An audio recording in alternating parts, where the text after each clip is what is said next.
Þó þú hafir ekki lokið formlegri skólagöngu hefur þú verið að safna þekkingu í gegnum vinnu og einkalíf.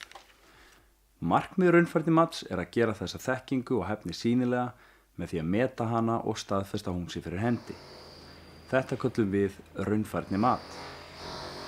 Í raunfærnimati er oftast notuð viðmið úr námskrám á framhaldsskólastigi en í sumum tilvikum er metið á móti ákveðnum störfum.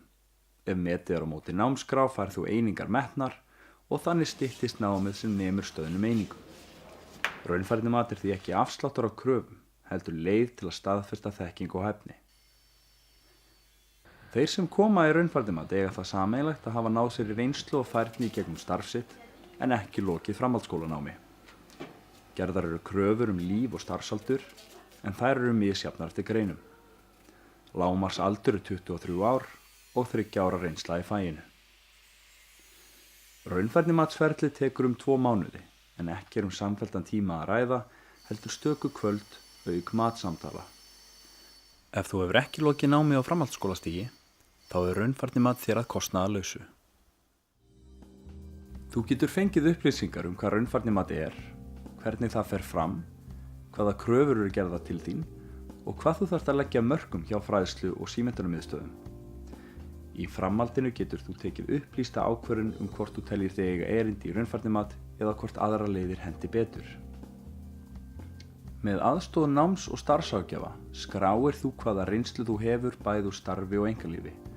Þar er lögð áhersla á að draga fram færni þína og lýsa henni.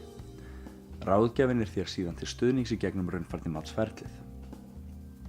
Með aðstoð matsaðala metur þú stöðu þína gagnvart þeim þáttum sem eru til mats. Sjálfsmatið ásamt færnimöppu ræður síðan áherslum í raunfærnimatinu.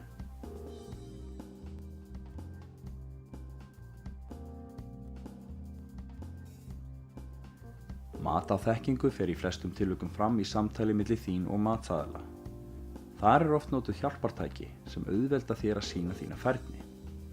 Í flestum tilvikum fæst niðurstaða í þessu samtali. Ef ekki þá getur þú verið beðinn að sýna hæfni þína með því að framkvæma tiltekið verk.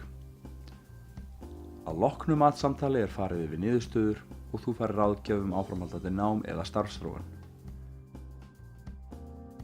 Það sem kom mest á óvart var hvað þetta var einfalt og auðvelt að fara í raunfærnimat.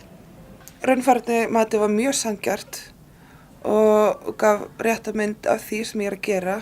Kennararnir sem stóða þessu voru ótrúlega flottir og leiddu mann svolítið í gegnum þetta.